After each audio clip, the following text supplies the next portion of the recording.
Pessoal, tudo bem com vocês? Sejam muito bem-vindos a mais uma aula de língua portuguesa. Eu sou a professora Jéssica Ribeiro e nossa aula tem a colaboração da intérprete Silândia. Prestem bastante atenção que o assunto de hoje vai exigir um pouquinho dessa atenção de vocês, tá bom? Hoje nós iremos estudar vozes verbais. Conforme vocês já viram em outras aulas, quando a gente estuda os verbos, que é uma das 10 classes gramaticais da língua portuguesa, a gente sabe que os verbos eles sofrem inúmeras flexões de tempo, de modo, de número, de pessoa e também de voz. E aí na aula de hoje a gente vai ver essa parte da flexão verbal, que é a flexão das vozes do verbo, tá bom? Então já pega aí seu caderno para fazer suas anotações. Vamos iniciar explicando justamente o que são as vozes verbais. As vozes verbais ou vozes do verbo são a forma como os verbos se apresentam na oração. Para quem não lembra, a oração é um enunciado que tem que ter pelo menos um verbo, a fim de determinar se o sujeito pratica ou recebe a ação. O sujeito é o elemento do qual eu estou me referindo dentro da oração. Por vezes, esse sujeito pratica a ação do verbo e, em outras situações, ele recebe a ação verbal. Como é que eu sei se o sujeito está praticando a ação ou sofrendo a ação? Através do estudo das vozes do verbo, que é o que a gente vai fazer na aula de hoje. Elas podem ser de 3 tipos: ativa, passiva e reflexiva.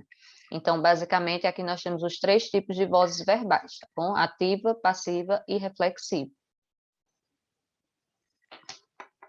Sobre a voz ativa do verbo. O que quer dizer um verbo na voz ativa? Como que eu vou perceber isso? A voz ativa ocorre quando o enunciado evidencia que o sujeito pratica a ação. Então, quando o sujeito está praticando a ação expressa pelo verbo, eu digo que esse verbo está na voz ativa. Ativa dá a ideia de ação, por isso que é o sujeito que está praticando, ele está agindo. Tanto que a gente costuma chamar esse sujeito de sujeito agente, aquele sujeito que age, que pratica a ação expressa pelo verbo. Nesse caso, o sujeito é aquele que executa de modo ativo a ação ocorrida no enunciado. Portanto, o agente fica em evidência. Então, o sujeito acaba ficando em destaque na oração justamente porque ele está fazendo a ação verbal. E aí nós vamos ver aqui um exemplo. Observem essa oração aqui. O rapaz ouve a moça no rádio. Em destaque aqui a gente já observa o verbo, tá certo? Ouve. E aí nós vamos analisar cada parte dessa oração. Esse termo aqui destacado é que parte da oração? O rapaz. O rapaz é o termo do qual eu estou me referindo, então a ele eu dou o nome de sujeito. Esse sujeito, o rapaz, ele está fazendo alguma coisa? Está, ele está ouvindo, né? Está dizendo, o rapaz ouve a moça no rádio.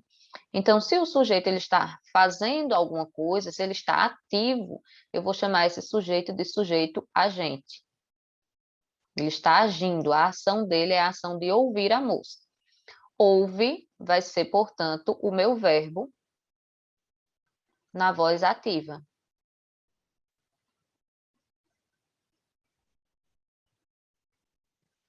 Ouve é o meu verbo na voz ativa. Quem ouve, ouve alguma coisa, algo ou alguém. Ouve o quê? A moça no rádio. Então, esse termo, a moça no rádio, é o meu objeto direto.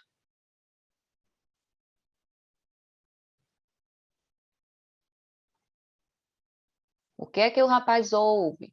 A moça no rádio. Então, esse termo responde a pergunta o que e completa o sentido do verbo, aqui do verbo ouvir. Então, eu tenho o sujeito agindo, ele está fazendo a ação de ouvir, e ouvir o quê? A moça no rádio. Então, eu tenho o sujeito agente, mais verbo na voz ativa, porque o sujeito está agindo, mais objeto direto, completando o sentido do verbo. Outro exemplo. As meninas lerão muitos livros. De quem que eu estou falando? Quem é o meu sujeito? As meninas. As meninas estão fazendo alguma coisa ou vão fazer alguma coisa? Sim, elas lerão muitos livros. Então, aqui eu tenho o meu sujeito, novamente, um sujeito agente. Porque ele vai agir, esse sujeito vai agir pela ação expressa pelo verbo. Quem é o meu verbo? Lerão. Verbo que também está na voz ativa.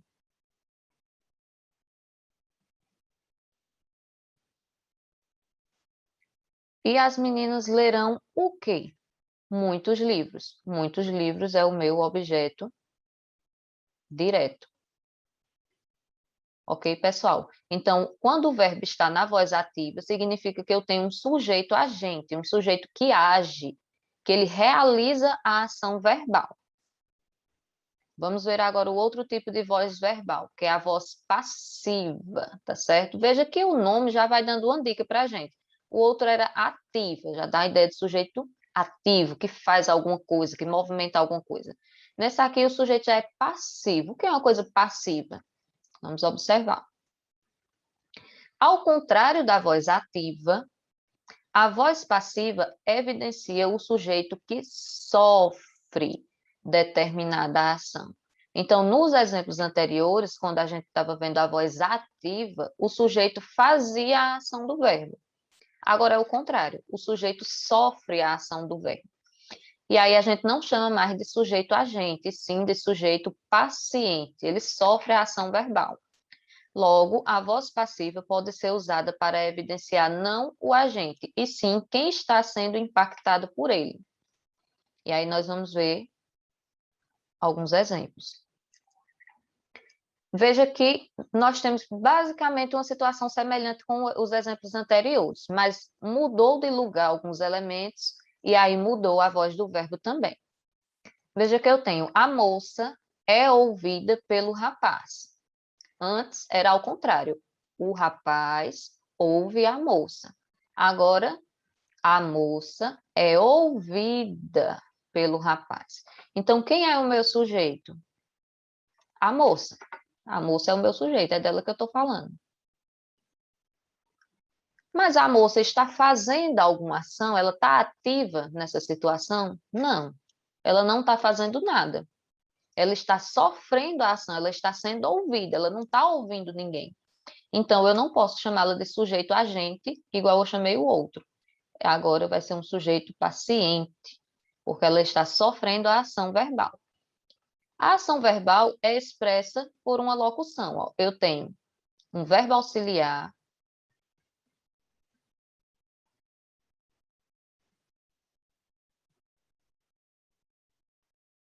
mas um segundo verbo. Por isso que eu chamo de locução verbal. Tem dois. Que é o verbo principal. Verbo auxiliar mais verbo principal. Verbo principal aqui conjugado no particípio, né? A moça é ouvida, tá certo? Que dá para a gente perceber que ela não está fazendo, mas que ela está sofrendo a ação de ser ouvida. E ela está sendo ouvida por quem? Pelo rapaz. Nesse caso aqui, quem está fazendo algum tipo de ação não é a moça, e sim o rapaz. Mas na forma como foi construída a oração, o rapaz não é o sujeito. Porque não é dele que eu estou falando dela. Então, ela é o sujeito, mas é um sujeito paciente, que sofre a ação verbal, e pelo rapaz, que é quem está ouvindo, né, por quem essa moça está sendo ouvida, eu vou chamar esse termo da oração de agente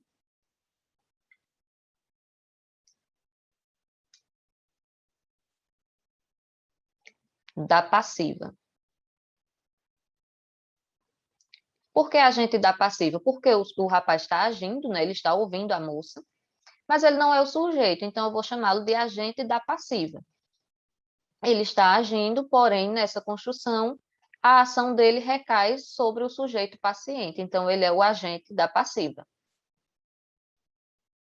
Vamos ver um segundo exemplo aqui, em que a gente tem o uso da voz passiva do verbo. Alugam-se apartamentos.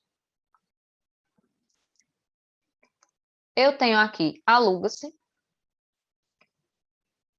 alugam, no caso, é o meu verbo que está na voz ativa. Nossa, professora, mas não era passiva? Calma, calma que vocês vão entender. Ele está na voz ativa, alugam. Porém, alguma coisa vai tornar esse verbo, vai quebrar essa ação desse verbo, que é esse se. Esse se eu posso chamar de pronome apassivador ou partícula apassivadora.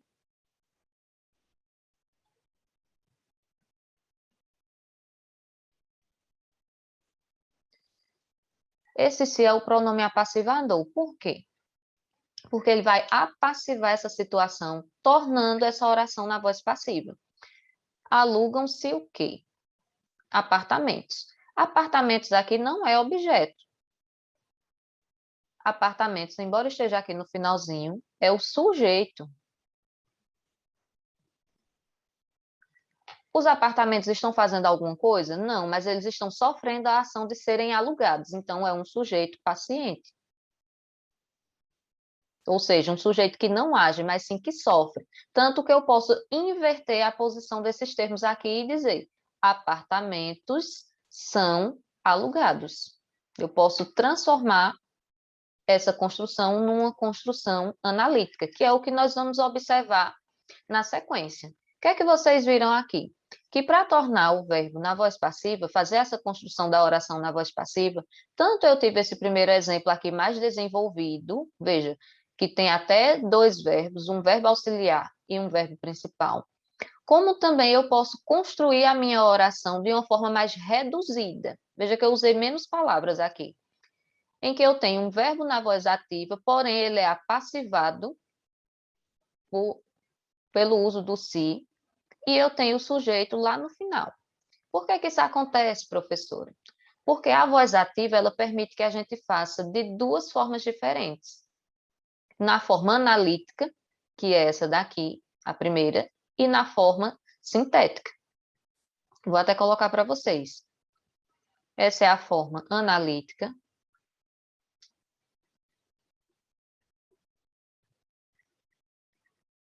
E essa é a forma sintética.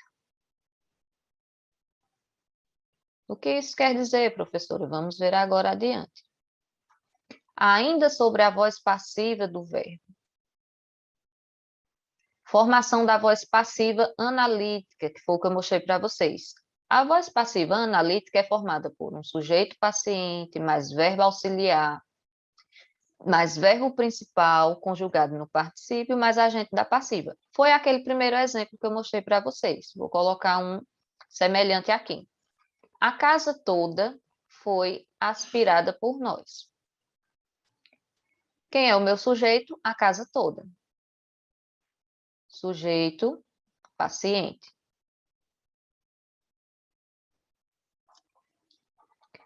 Porque está sofrendo a ação.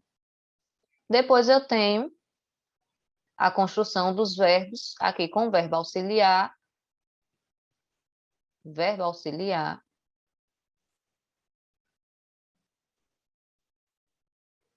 mais o verbo principal, que é aspirada. Vou colocar só o Vzinho de verbo principal. Que está flexionado aqui no particípio, né? Terminando em ada, ido, significa que está no particípio. Foi aspirada por nós. Por nós é o meu agente da passiva. Vou puxar a setinha para cá. Que foi quem realizou a ação de aspirar a casa. Então, ele vai ser o agente da passiva. Então, eu tenho, essa é a forma de construção da voz passiva analítica. Sujeito, paciente, mais verbo auxiliar, mais verbo principal, mais agente da passiva. Essa é a forma maior, digamos assim, mais desenvolvida da oração, a forma analítica. E a forma reduzida da voz passiva é a que a gente chama de voz passiva sintética, que nós vimos lá o exemplo dos apartamentos. A voz passiva sintética, também chamada de voz passiva pronominal, devido ao uso do pronome se ou se, pronome apassivador, é formada por verbo conjugado na terceira pessoa, mais o pronome apassivador se, mais o sujeito paciente. E aí nós vamos ver aqui um exemplo parecido com aquele dos apartamentos. Aspirou-se a casa toda. Veja que eu inverti. Eu tenho aqui aspirou, que vai ser o meu verbo, certo? Eu tenho o se, que vai ser o meu pronome apassivador.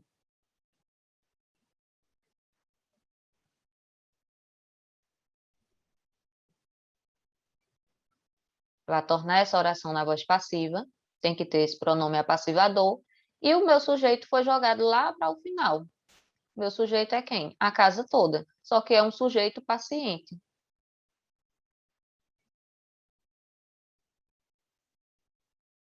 No exemplo anterior, na voz analítica, a casa toda estava no começo da oração. Isso a tornava sujeito paciente na voz analítica. Agora, na voz sintética, eu reduzi até a quantidade de termos, porém mantive a oração na voz passiva. Então, a voz ativa é quando o sujeito age, a voz passiva é quando o sujeito sofre a ação.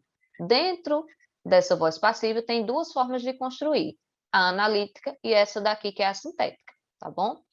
Vamos para o terceiro tipo de voz verbal, que é a voz reflexiva. Na voz reflexiva, o sujeito é agente e paciente. Veja só, o sujeito é as duas coisas ao mesmo tempo. Na ativa, ele era só agente, na passiva, ele era só paciente. Na reflexiva, o sujeito é as duas coisas, agente e paciente, ao mesmo tempo. Uma vez que recebe e sofre, né, a ação do verbo. Formado por verbo na voz ativa, mais pronome reflexivo, que pode ser me, ti, si, nos, vos, que serve de objeto direto ou, por vezes, de objeto indireto, e representa a mesma pessoa do discurso, que é o próprio sujeito. Nós vamos observar aqui no exemplo. Ela alimenta-se saudavelmente. Então, eu tenho aqui, quem é meu sujeito? Ela. Ela é o meu sujeito.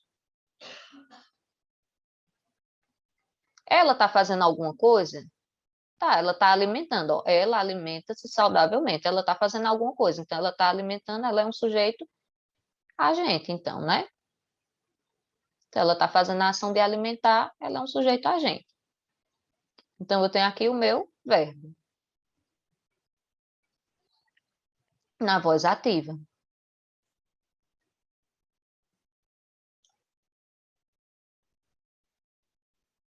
Porém, junto com essa construção, eu tenho esse se, que nessa estrutura, esse se não representa um pronome apassivador mais. Veja, ela alimenta-se saudavelmente. Ela está fazendo uma ação, tá, de alimentar. Mas ela está alimentando a quem? Ela está alimentando a ela mesma. Ó, ela alimenta-se.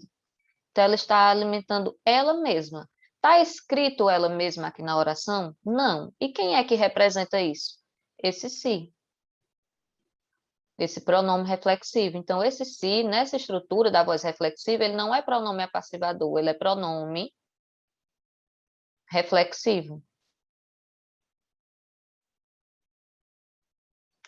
que significa ela mesma. Então, se ela está alimentando ela mesma, tanto ela está fazendo a ação, como ela vai sofrer a ação. Então, ela é um sujeito agente e paciente.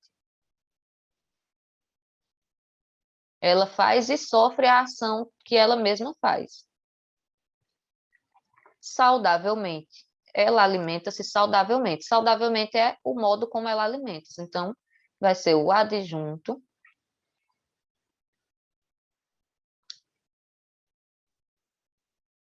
adverbial de modo. É a forma como ela alimenta-se, como ela alimenta a ela própria. Deixa eu só voltar aqui porque ficou em cima, para vocês verem melhor. Colocar pequenininho aqui, agente e paciente. Deixa eu ver se cabe agora. Coube. Segundo exemplo. Cortei-me ontem. O sujeito aqui, ele não aparece escrito, mas é um sujeito oculto. Quando eu digo cortei-me ontem, quer dizer que eu cortei a mim mesma. Então, é como se o eu estivesse escondidinho aqui.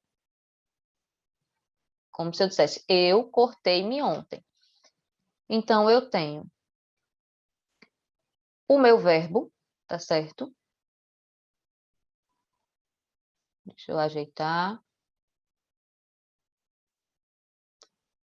Cortei é meu verbo. O sujeito está escondidinho aqui, ó. Esse me representa aqui, é o pronome reflexivo, que representa o próprio sujeito.